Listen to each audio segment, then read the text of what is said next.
our live Monday morning show. It is time to begin charting our course as we embark on a brand new week. Award-winning author and writing coach Stacy Hawkins Adams is here as we continue our Motivational Monday series. Hi, Stacy. Welcome back. Thank you for having me.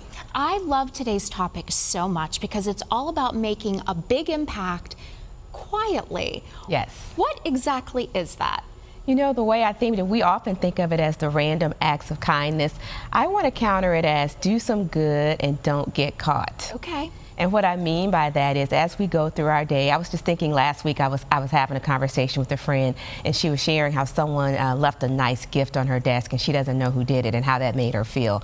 And that just made me think about the season we're in with, you know, everything in the news and the election coming, and people are divisive and on different sides of things. But what if we kind of set that aside and tried to see each other's humanity and just did some good in the world? I know I've been in the line for some of my favorite coffee shops in the drive-through line, and I'll get to the window to pay and the cashier will say the person in front of you already paid for you. That's a random act of kindness we could do. It could be like what my friend received, leaving a note on someone's desk about something good they've done to help you or just what you think of them and not signing it. But I think we can find multiple ways to do that. I think that is so special. You know, we're entering the holiday season too. A lot of folks do that secret Santa type of activity in an office or in their families, but why do you even have to wait that long? Let's get it started right now. Exactly. We don't think about like the small things we do, smiling at a stranger, saying thank you, or telling someone you like the dress they have on, or I like, you know, the color of your eyes. Something small like that might be just the thing that that other person needs to make their day. We don't always know someone's full story.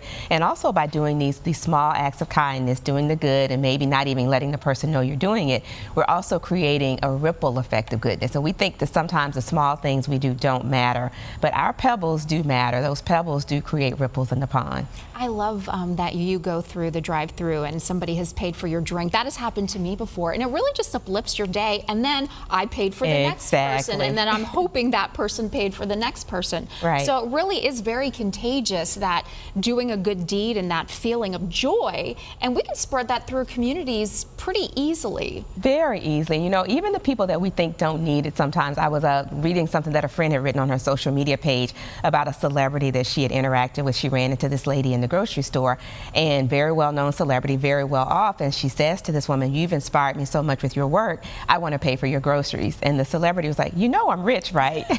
And she's like, "Yes, but you've enriched me. Yep. So I want to do this act of kindness for you." So even folks that we think, oh, they've got it all together, you really never know, so we can be thoughtful with them as well. And you know, I think that this type of sentiment is even more powerful now in this social media world that we're living in. That is, as soon as someone does anything, it ends up on social media, and you're often always thanking yourself or putting yourself out there that look at this wonderful thing that I did. But this is a way that nobody has to know that it was even you, and it's so powerful. I think it's even better if people don't know if it's you. Even if we just do that for 1 week, even if we just decide this week we're going to sprinkle kindness, we're going to do things that we normally might have let someone know we were doing for them because we wanted them to know we cared.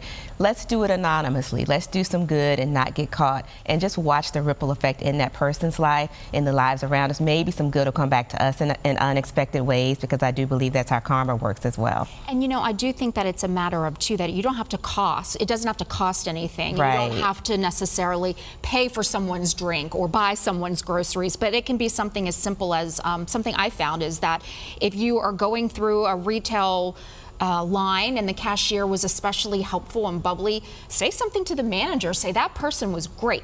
Absolutely. And that can really impact their day, so that it can just be these small little ways to be kind to someone. Right. I was in a dressing room a couple of weeks ago picking up an outfit for something that I have coming up, and a mother was in there buying a dress for her son's wedding, and she just, you know, there were 3 of us that she didn't know, and she randomly said, "Can you all help me?" And we spent 30 minutes, you know, giving her our feedback on the dresses. Whether she chose those dresses or not, it made her feel good. It made her have some camaraderie in that moment. I like to think of it as sort of always having your antennas activated motivated, that you can pick up on these signs when somebody really needs it. Yes. And that individual, a special time in her life, that was huge for her. So you were kind to her. And I guess if we just pay a little more attention to it, we can always find those opportunities. I think we can. I'm a person that looks at eyes. You can often see, like they say, the eyes are the windows to the soul. Yes. If the eyes aren't smiling, the heart often is not smiling. Yep. Or the lips might be smiling, but the eyes may not. So look at people's eyes, and if you don't see the smile reaching the eyes, maybe that's a moment for you to be a little bit extra kind that day. Well, I think that you have given us so much inspiration today, a motivational Monday to go on out there and make someone's eyes smile today and for the rest of the week. Thank you, Stacy. It is always wonderful having you here, and we look forward to next time already. Thank you. And Stacy Hawkins Adams sends out weekly Motivational Monday emails. If you're interested in subscribing, you know you are. Just visit StacyHawkinsAdams.com. There's so much more Virginia This Morning coming up. We have to take a quick break, but we'll be right back.